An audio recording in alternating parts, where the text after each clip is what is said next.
Today's topic is valence shell electron pair repulsion theory.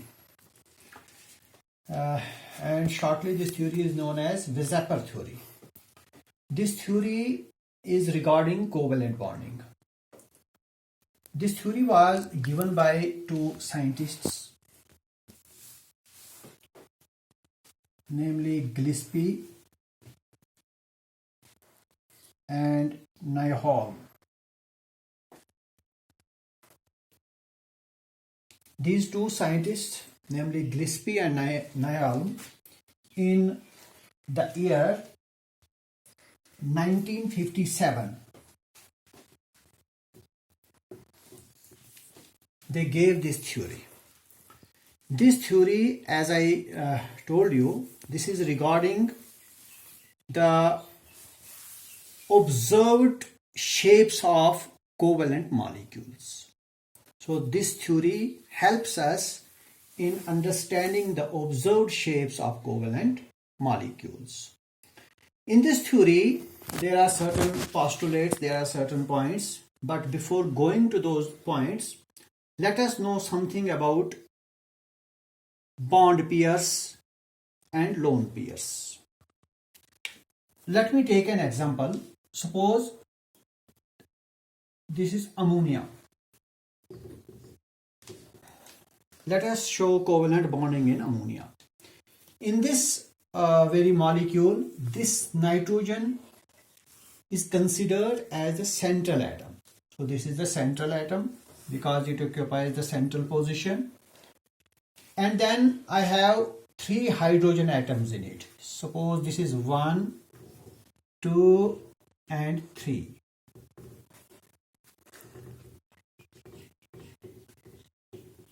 Let us show covalent bonding in this molecule. To show covalent bonding, let us find their valence electrons. Since valence electrons take part in bonding, this is hydrogen atom. It has got only one electron. This also one electron, and this hydrogen atom one electron each. So each of these hydrogen atoms have one electron. This is its one electron, another valence electron, and this electron. This is all about hydrogen atom. Then let us move towards your nitrogen. Nitrogen, as you know, its atomic number is 7. So its electronic configuration will be 2, 5. That is 2 electrons in the first shell and 5 in the valence shell. Let me show the valence these electrons only, because only valence electrons take part in bonding. 1 electron, second electron, third electron. So we have 3 electrons, and there is a pair of electrons here. So how many electrons? 5. These are 5 valence electrons. And as far as our hydrogen is concerned, each have got 1 valence electron. Now let us show bonding. For showing bonding, the single covalent bond will be formed here. Then similarly here and here. So what we find in this molecule? 3 hydrogen atoms. They are forming single covalent bonds with this nitrogen atom. So this pair of electron, then this pair of electron, and this pair of electron. These all are involved in bonding. So these pairs of electrons are known as bond pairs or shared pairs. So this is bond pair. We can also call it as shared pair because these electrons have been shared. Similarly, this is another bond pair, BP, and then this one. But while making these covalent bonds, we find that there is a pair of electron on this nitrogen which hasn't taken part in bonding. So this pair of electrons over this very nitrogen atom, this is not called bond pair. This is an electron pair, but not a bond pair. This is known as lone pair. So in covalent bonds, we can have bond pairs and lone pairs. Bond pairs of electrons are those electrons which are shared, which take part in bonding. They are known as bond pairs. While as the electrons which do not take part in bonding, for example, here in this case, these two electrons have not taken part in bonding. These electrons are known as lone pairs. Now, these bond pairs and these lone pairs, they have a role to play while determining the observed shapes of covalent molecules. Now, why? The reason is very simple. Reason is that these pairs which I just discussed, that is your bond pairs and lone pairs. These electrons, they surround the central atom. For example, in case of ammonia, the central atom was this nitrogen. It was surrounded by it was surrounded by 3 bond pairs with hydrogen atom and 1 lone pair. So, in covalent molecules, a central atom is surrounded by what? By bond pairs and lone pairs. But these pairs, these electron pairs, whether they are bond pairs or lone pairs, both are known as electron pairs. They are electron pairs. They should be as far as possible apart from each other. Now, why apart? Because they repel each other. They have a force of attraction. Why these electron pairs have force of attraction? Because they are negatively charged. All electron pairs, whether they are bonded pairs or lone pairs, they are negatively charged. So they repel each other. So there are repulsive forces around this central atom. Now these repulsive forces must be overcome so that your molecule becomes stable. In order to have stability, these pairs, these electron pairs, whether they are bond pairs or lone pairs, they should be apart from each other so that they become stable. So this theory, that is this valence shell electron pair repulsion theory, has certain points. It was given by Gillespie and Nyholm in the year 1957. Now, before taking the points of this theory, let us talk about these repulsive forces. Suppose I have a molecule which have only lone pairs.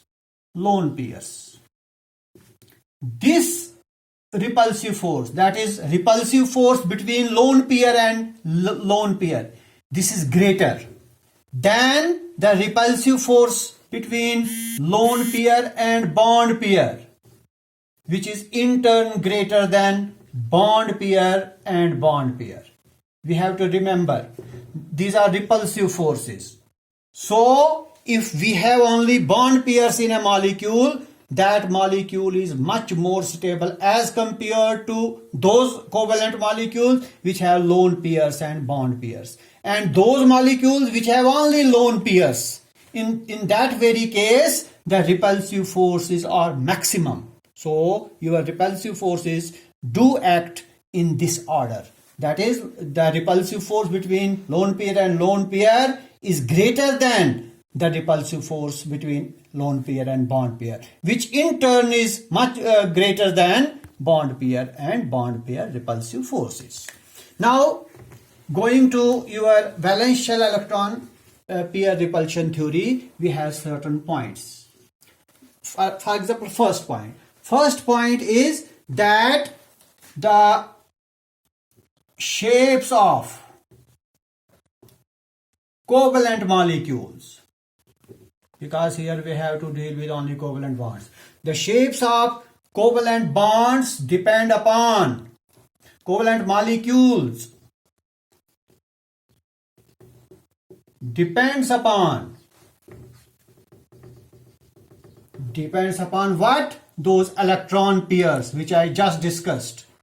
Electron pairs. Now you know we had two electron pairs, that is bond pairs and lone pairs.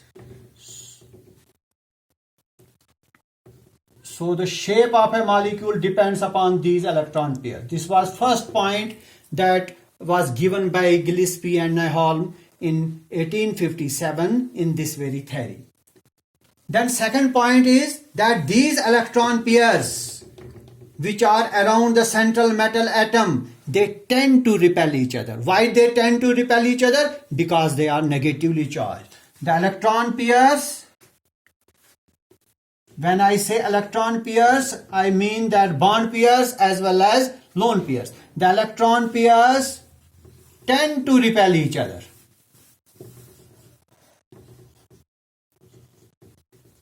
They tend to repel each other around the central atom.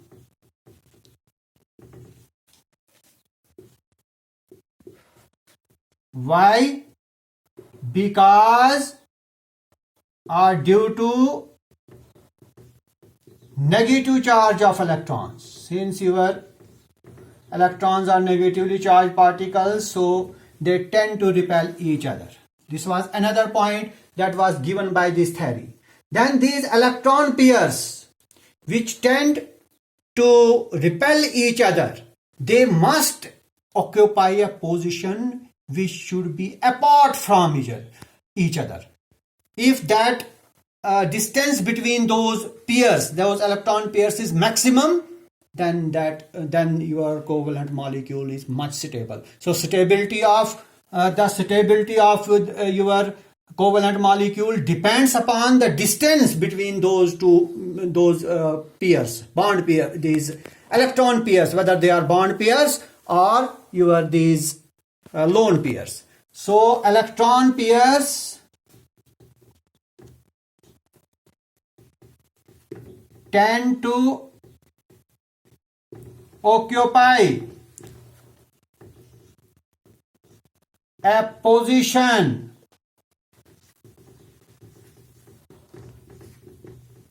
which is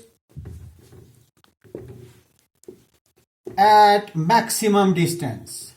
That is, there should be maximum distance between these electron pairs. Greater the distance between these electron pairs, higher will be the stability of covalent molecule. So this was another point that was given in this theory, that is valence shell electron pair repulsion theory. Then if we have a multiple bond in a molecule, by multiple bond I mean a double bond or a triple covalent bond. So according to this theory, the multiple bond is treated as a single bond. Please remember, according to this theory, any multiple bond, by multiple bond I mean double bond or a triple covalent bond, that is treated as a single bond, and electron pair is treated as a single electron. So if you have a pair of electron, that is treated as a single electron. So these are some points of valence shell electron repulsion theory. Now, as I told you that this theory gives us the shapes of covalent molecules. Now shape depends upon our electron pairs. If we have only bond pairs in a molecule, please remember, if we have only these pairs in a molecule, then the shape of that molecule is regular shape. That is, that has a regular shape. I will discuss these shapes later on. And if a molecule has bond pairs and lone pairs, or bond pairs are lone, if they have bond pair as well as lone pair, then the shapes of those covalent molecule is very much irregular or distorted. They don't have regular shapes. They have distorted shapes. So what we find, that according to this theory helps us in knowing the shape of the covalent molecule, whether the shape is regular or irregular, that is distorted. So it depends upon whether that molecule has bond pairs or whether it has bond pairs as well as these lone pairs. Now coming to the covalent molecule which have only bond pairs. They will have what kind of shapes? They will have regular shapes. So let us talk about regular shapes now. That is those molecules which have only bond pairs. For example, I have a molecule which may have 2 bond pairs. Sometimes it may have 3 bond pairs, 4 bond pairs, 5 bond pairs, and 6 bond pairs. Now, if a covalent molecule has 2 bond pairs, the shape of that molecule is always linear and the bond angle must be 180 degree. For example, I can take the example of BeF2. In this molecule, the shape is linear, and because it has got how many bond pairs? 2 bond pairs. And please remember, when we have only 2 bond pairs, the bond angle is 180 degree. If we have 3 bond pairs, the shape is known as trigonal planar. So the shape of the molecule is known as trigonal planar if it has 3 bond pairs, and then the bond angle will be 120 degree. Let me give an example. Suppose boron trifluoride molecule. Similarly, if I have a molecule which has 4 bond pairs, its shape will be tetrahedral. Tetra means 4. And the bond angle so formed will be 109.5 degree. For example, methane molecule. A molecule having bond pairs, 5 bond pairs, will have a shape known as trigonal bipyramidal, which has 5 bonded pairs, and the bond angle in this case is 120 degree. Then comes a molecule having 6 bond pairs. Those molecules have octahedral shapes, and bond angle in that case is 90 degree. Let me take examples in last 2 cases. For example, in first case it's example phosphorus pentafluoride, in last case sulfur hexafluoride. So these are all cases of regular, where we have only bond pairs. Similarly, we can have some examples of those molecules which have bond pairs as well as lone pairs. Those molecules have irregular shapes, distorted shapes. For example, let me take a few illustrations. AB2E type. Then I have AB3E type. Similarly, I have AB2E3 type, E2 type. Then AB3E type, and similarly some other types. Now, from these types we can understand how many bond pairs and how many lone pairs. This B2 means 2 bond pairs. These are bond pairs. And E means lone pairs. So 1 lone pair. Here 3 bond pairs and 1 lone pair.